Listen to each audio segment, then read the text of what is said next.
Welcome.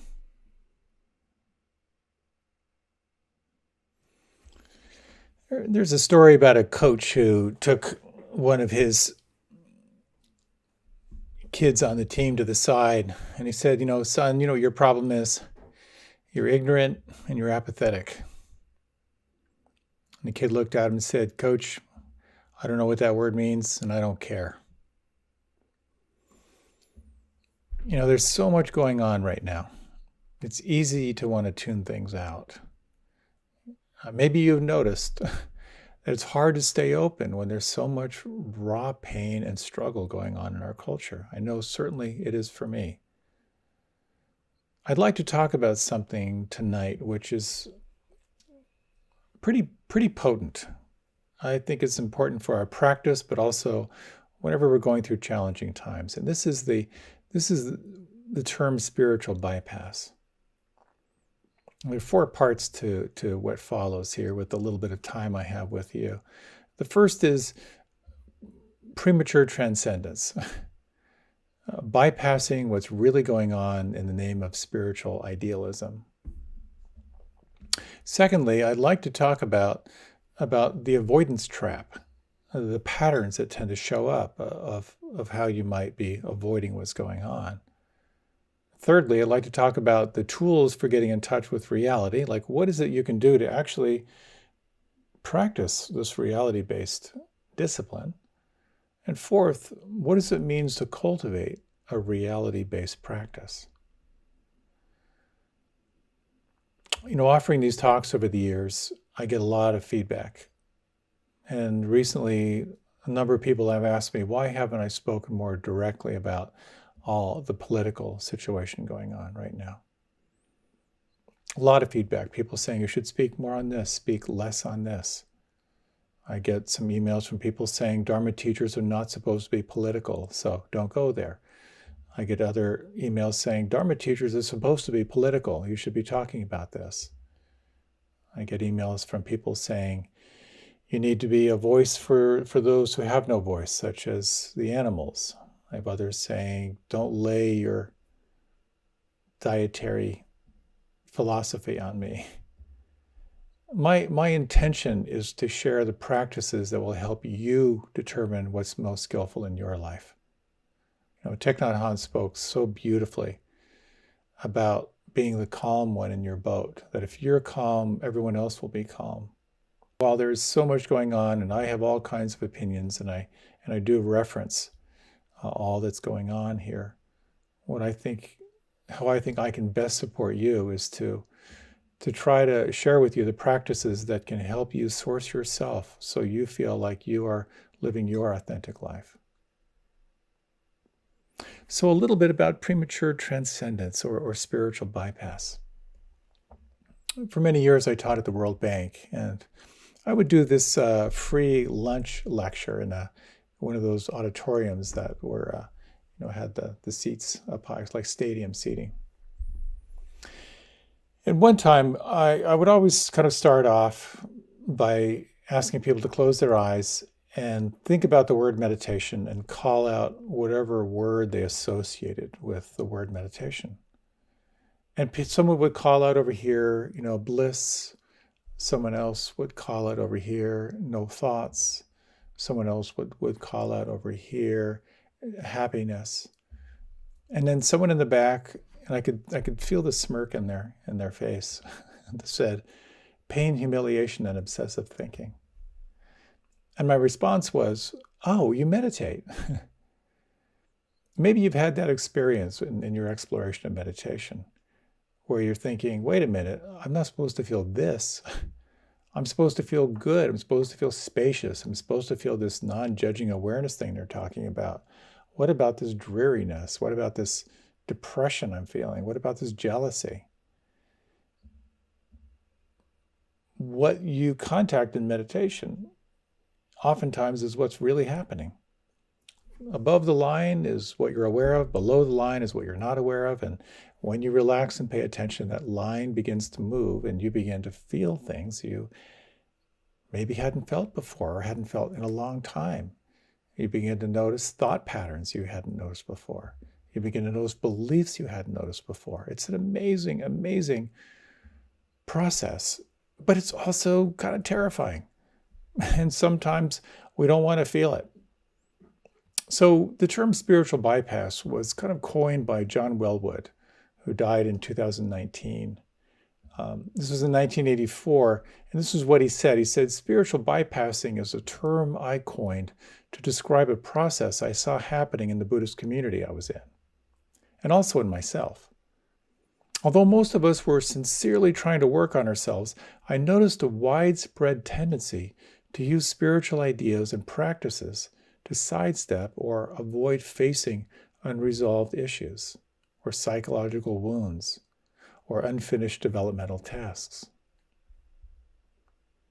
Maybe you've noticed this, that in your own way, that you have found ways to use your practice or to make what you're feeling wrong because you're supposed to be feeling something different. So we use these spiritual ideas and spiritual concepts to sidestep our personal kind of unfinished business. In many ways, it's just kind of a highfalutin, very enticing form of escapism. And we get so allured, at least I get so allured by the mystical elements of practice and how it's presented to us sometimes. It's kind of like this movie trailer, In a world of meditation and inner reflection, where there is no pain, no self-judgment or blame, you'll open yourself to greater and greater vistas of bliss. All problems will vanish, and you'll be loved perfectly by all beings. And there are all these fantastical stories that are associated with all traditions. They're obviously kind of magical thinking. There's one I ran across where the tradition said that when the Buddha was born, he immediately started walking, and flowers sprung up from each spot where he placed his foot. And every tradition has something magical at its roots, and something in us gets drawn to that magical thinking. And really what we need to do is the hard work of the practice itself. And I think many people that I'm encountering now feel at an impasse in their lives. They feel frustrated, they feel lost or stuck.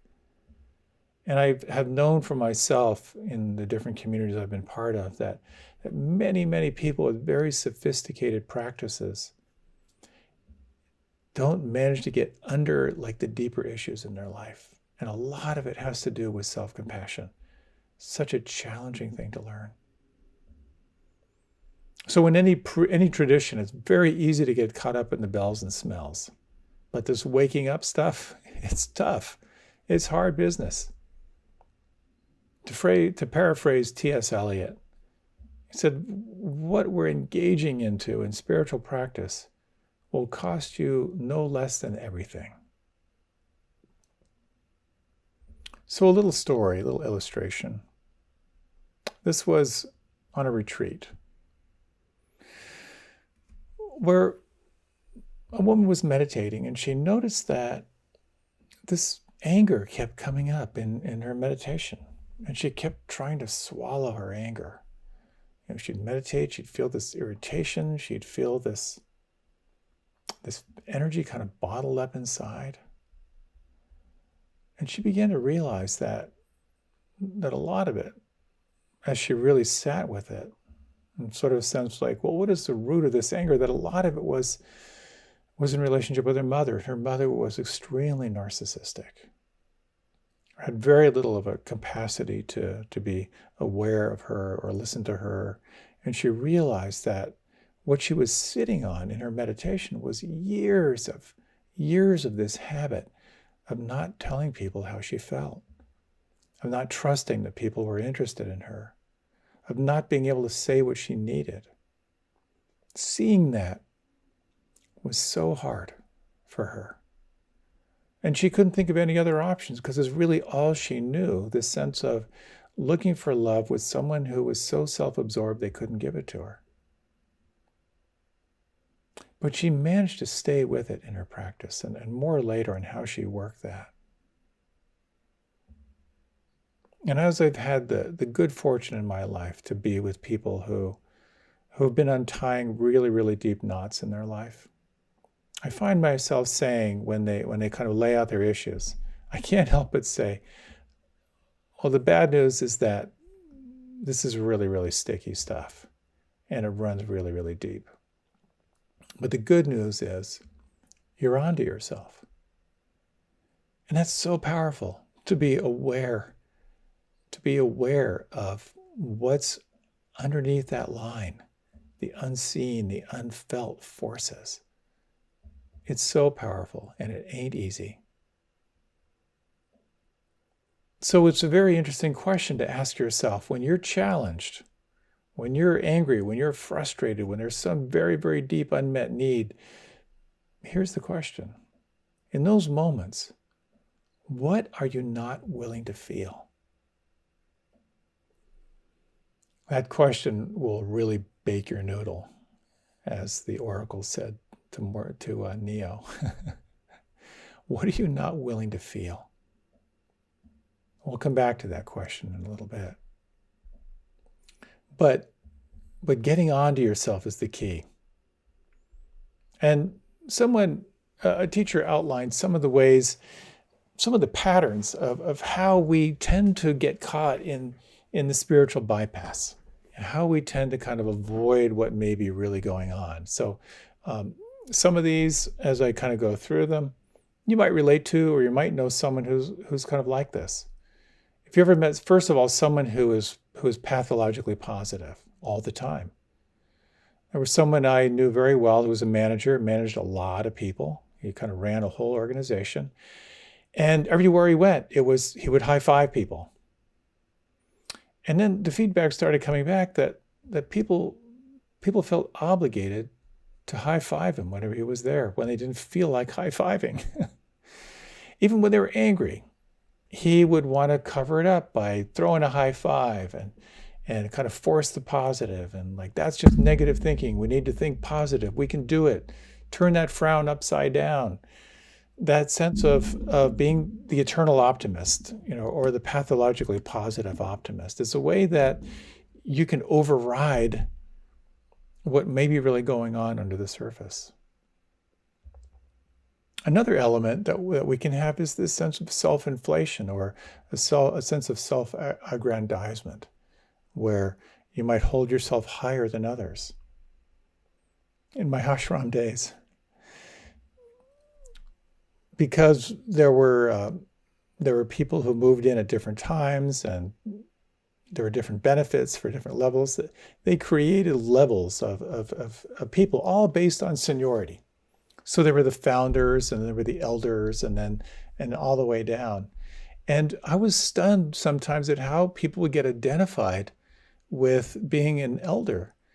And I would think to myself, just because you moved in 18 months before I did, how does that make you more holy than me? But this sense of self-aggrandizement, of like holding yourself higher than other, can be a very convenient way to not feel.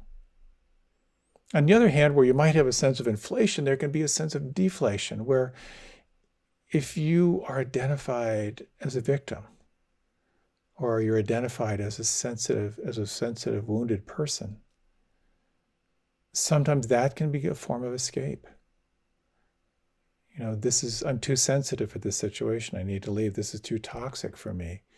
It might be a very, very deep and honest naming of what's present, but it may be a form of spiritual bypass, of maybe avoiding something that is right there under the surface to be seen and heard and felt. Another thing I've noticed, and this was part of the list, is the psychonaut. These are the people who have done extreme experiences, or had some strong drug experiences that make them feel special. Well, when I was doing ketamine in the jungles of Peru, my shaman told me, ... There can be a sense of specialness. And again, that's a way of creating separation. those who've done lots of retreats. So again, in some way feel because they've had these powerful experiences that they're kind of beyond feeling what other people might feel or what they may honestly be feeling underneath. Another form are someone who finds himself kind of relying on psychic readings or horoscopes. You know, I got a reading and it told me not to engage with people this month. Again, that can be really a super helpful thing to get those points of view, but it can be a way of giving away your power, of not really claiming your power.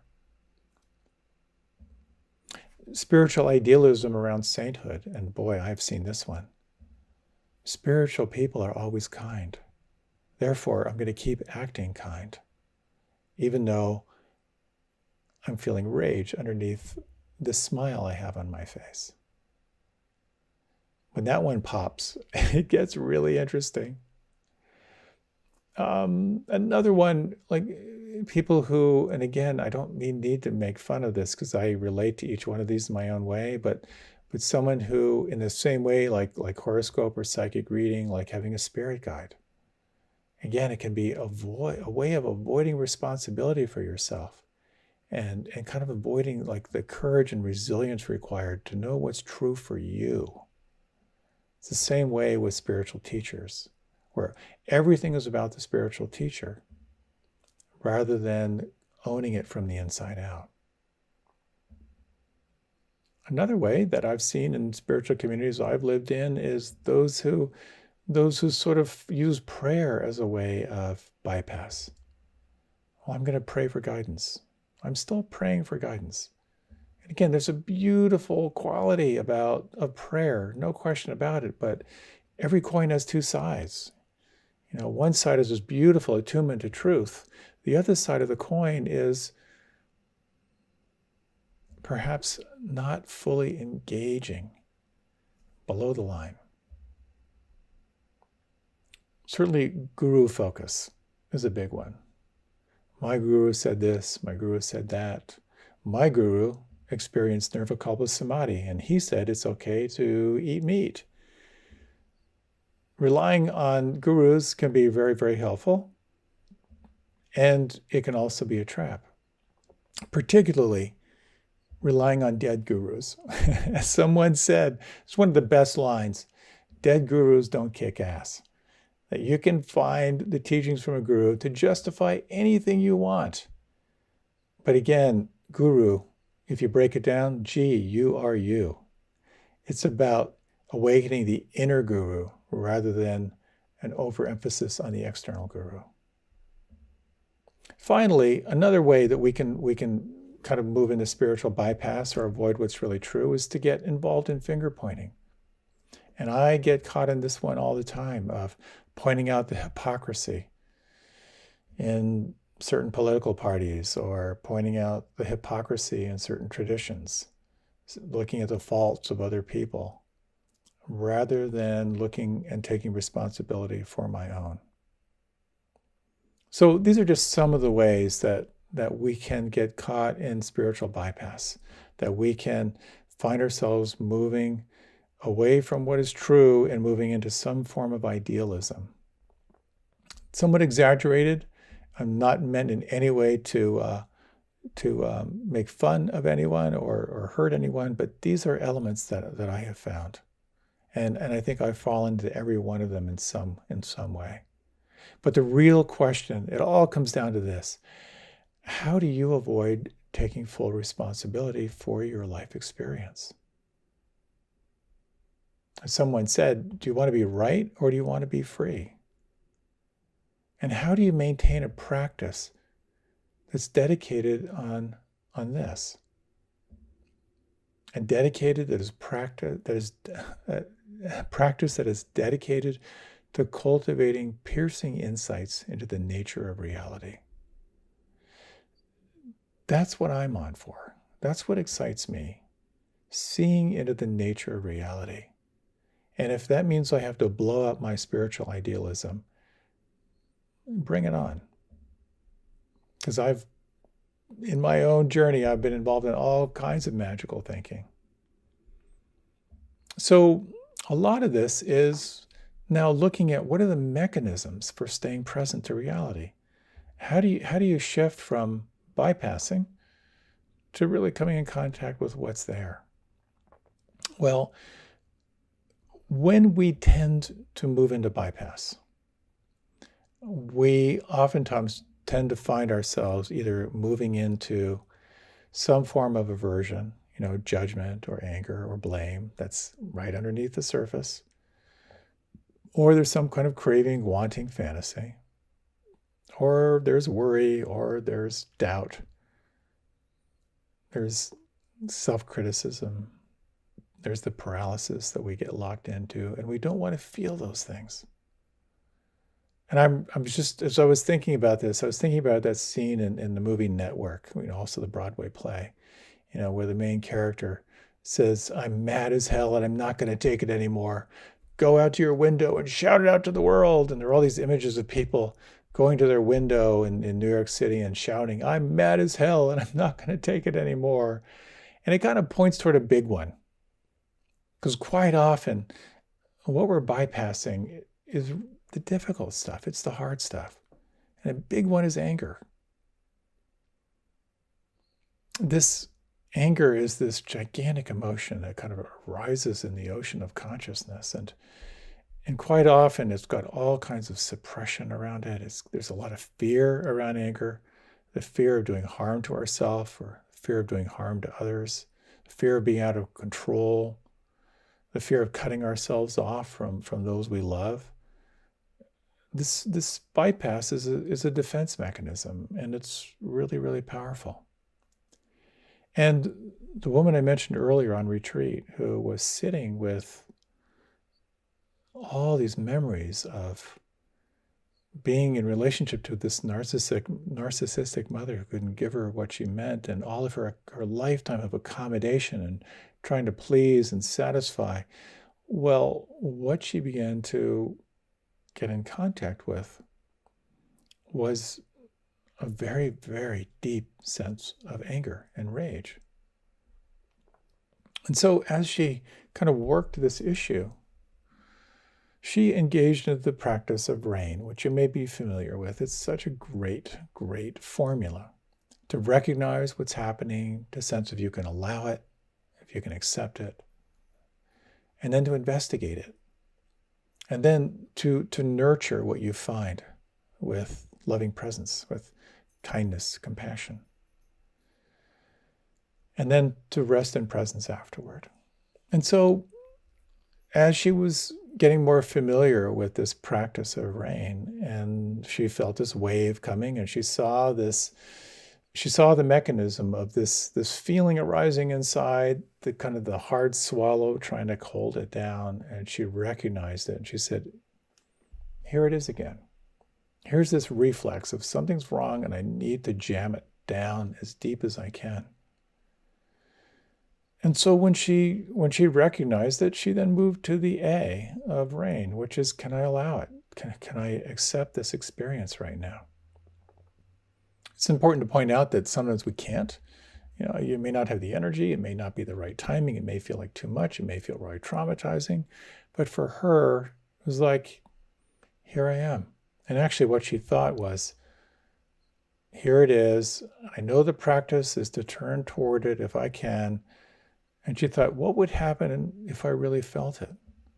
And she felt this arising of fear. But then a second question came up, and she thought, what would happen if I never allow myself to feel it? And then she felt a different kind of grip.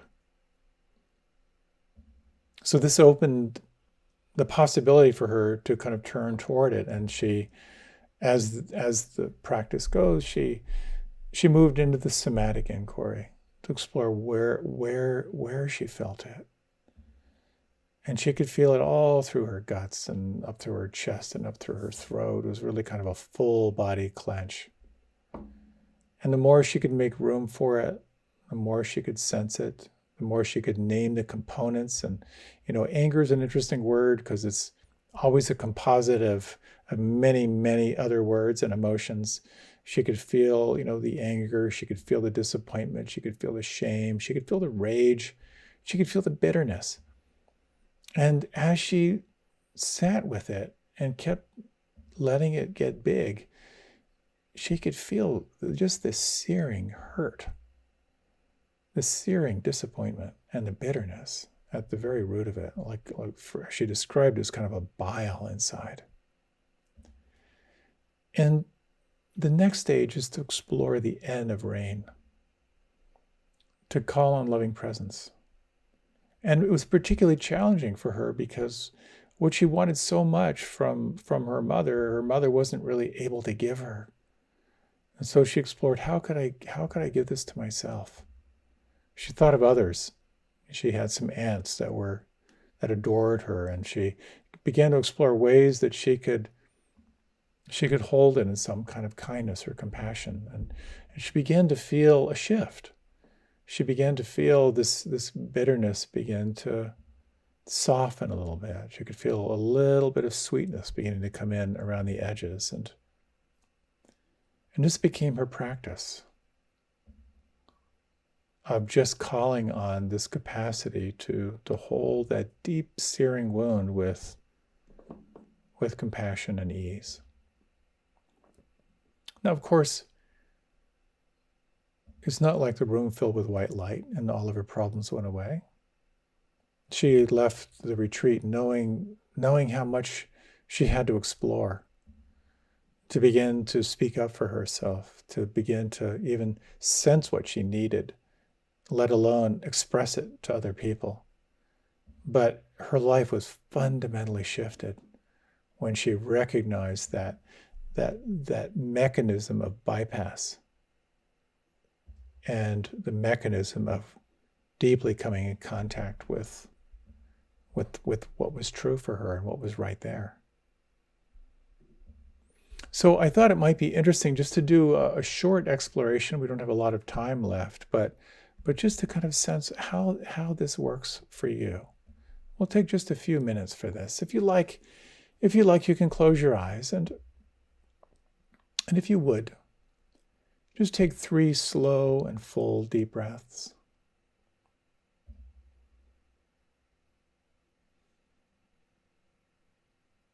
And you might, in your own way, in your own time, just reflect on an issue in your life where there's some sense of dissatisfaction.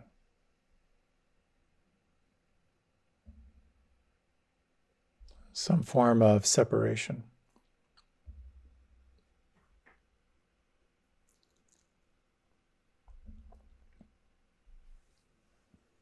And if you have something in mind, you can begin just to sort of reflect on what it's like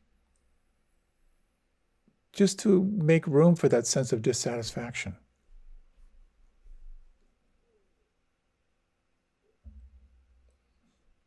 It might be helpful to kind of clarify this. Draw it closer. If you're visual, can you visualize a situation or like a symbolic situation? Can you see who's there? Are there any words or tone of voice that you associate with this?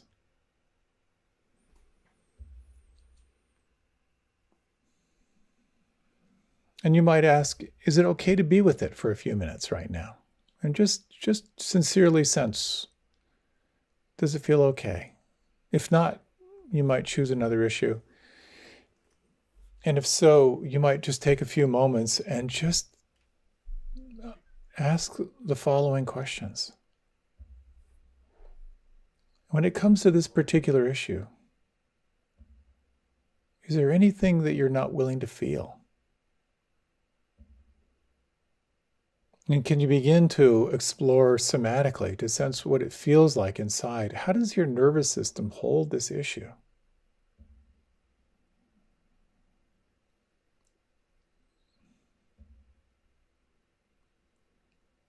Can you locate precisely where you feel this inside? And you might even kind of bring your hand there just to let it know you see it.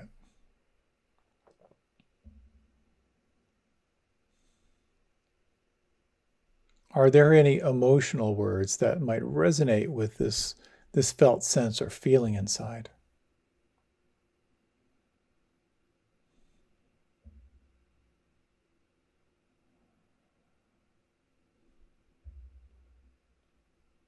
Is there a sense of this feeling or this felt sense? Is there a sense of how old it is? Can you trace it back?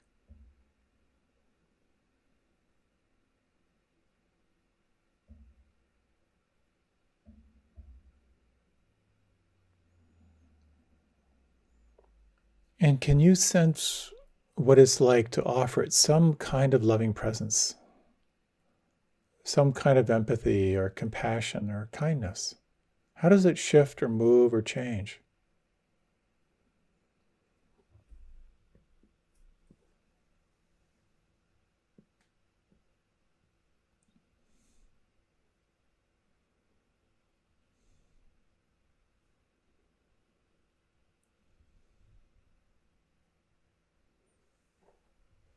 It might take a moment now, just a few moments, just to kind of let it fall away and just rest in presence.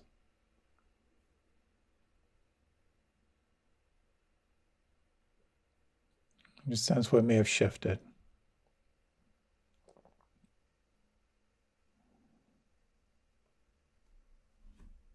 If you like, you can open your eyes, or if you like, you can leave them closed.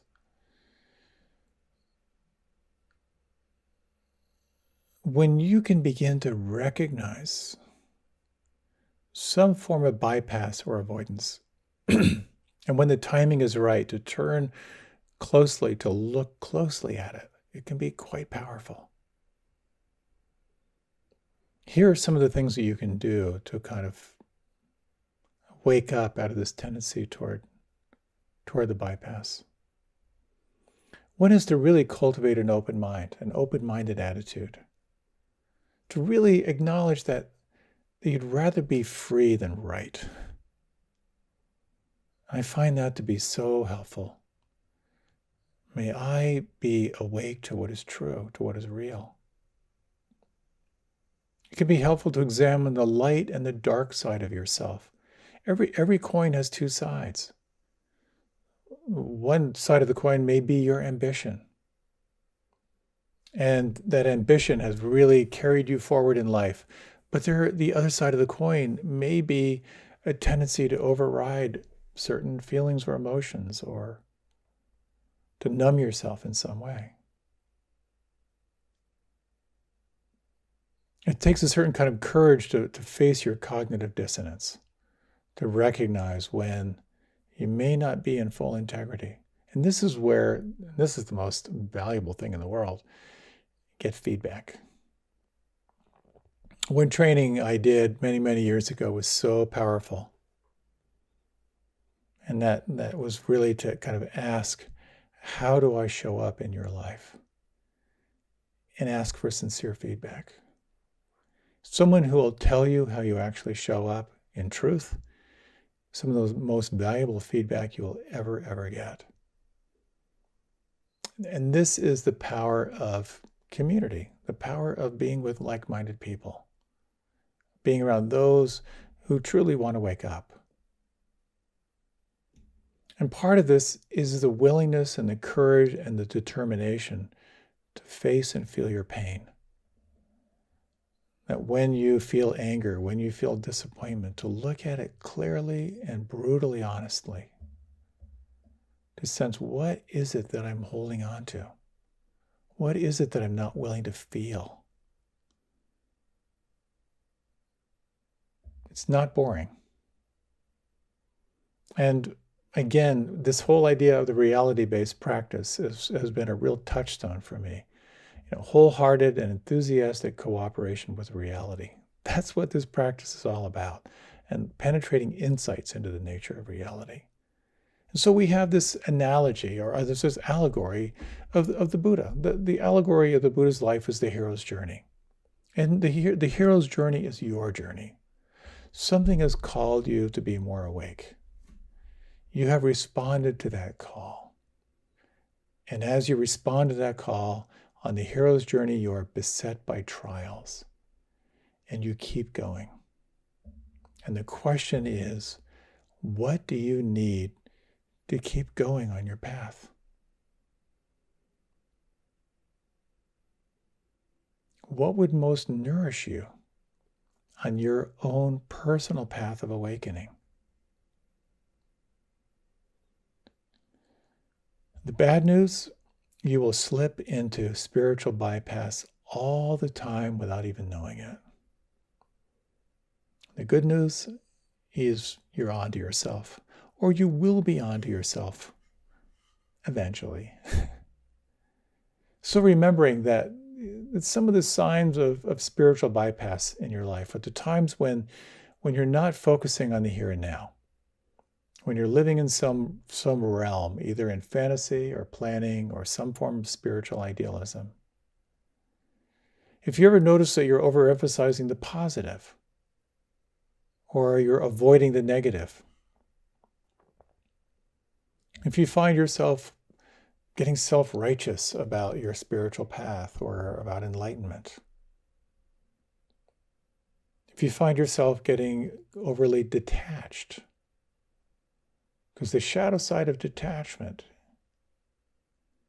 is a form of kind of impersonality, of disconnection, of disassociation. If you find yourself getting overly idealistic or feeling entitled, certainly anger is a great tool. If you find yourself getting frequently angry, it's a good sign that there's something you're needing, something you're wanting that's not happening, and to take the time to take that one apart can really open up some juicy, juicy stuff. If you find yourself pretending everything is okay when it's not, it's a pretty good sign that there's some form of spiritual bypass going on. So what you can do is remember this practice of rain, to recognize what's happening, the sense of you can allow it to deeply investigate. And as you study this acronym of RAIN, the investigation is somatic for sure, but the investigation can also be cognitive, to explore like the core beliefs that you're operating under and to really rigorously explore whether those beliefs are really true. To learn how to cultivate your capacity for nourishment, for self-compassion. Make all the difference in the world. Another thing you can do is to ask for help. And this is so powerful. Because sometimes if you've got a thorn in your paw, you can't get it out by yourself. And this can be someone in your community, a friend, getting professional help.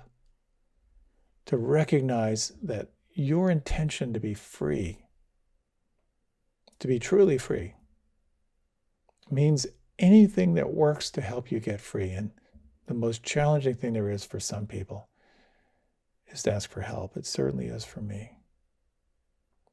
Being part of a community, being around like-minded people is such a powerful way. So, spiritual bypass is simply a way of avoiding what's true. And when you really take on that intention to know what is true, you're automatically setting yourself up to encounter what isn't true. It's swimming upstream. And while there is tremendous joy, there's also a tremendous sense of resilience that's required. And so to be gentle, pack a lunch, and find good friends can make all the difference in the world. Let's take a little time to close with a short meditation, and we'll close with a little reading from John O'Donohue. So if you like, you can close your eyes. And you might, in your own way, take 3 slow and full deep breaths.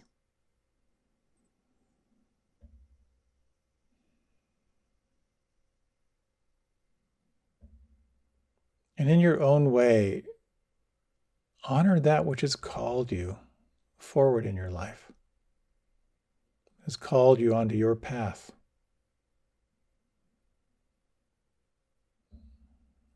Honor that calling to know what is real, to see into the nature of reality itself.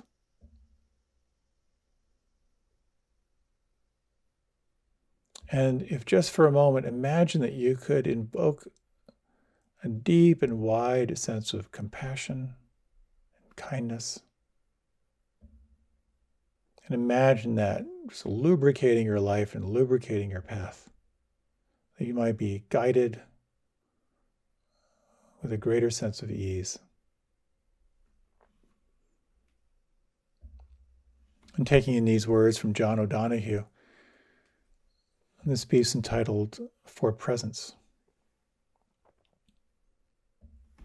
Awaken to the mystery of being here and enter the quiet immensity of your own presence.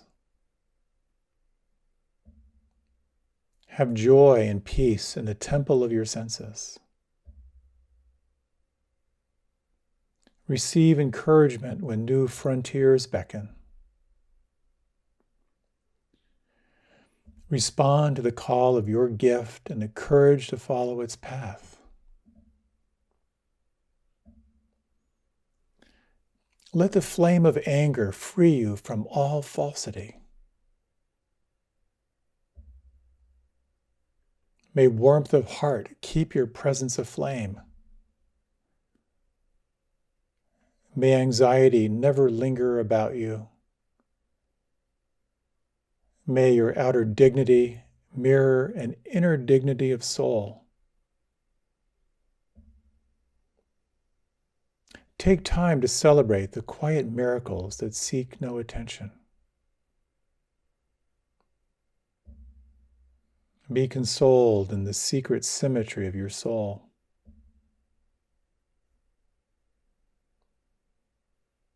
May you experience each day as a sacred gift woven around the heart of wonder.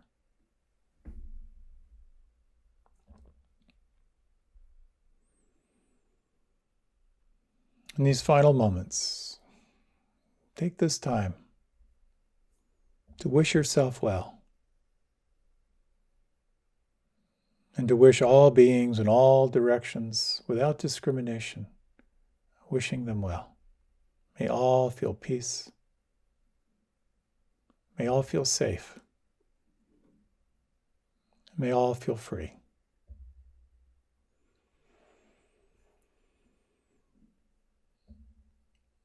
As you're ready, you can deepen your breath. And as you're ready, you can open your eyes. Welcome back. Thank you so much for taking the time to hang out tonight. Many, many blessings. I raise my mason jar of water in your general direction. Take good care. Thank you so much.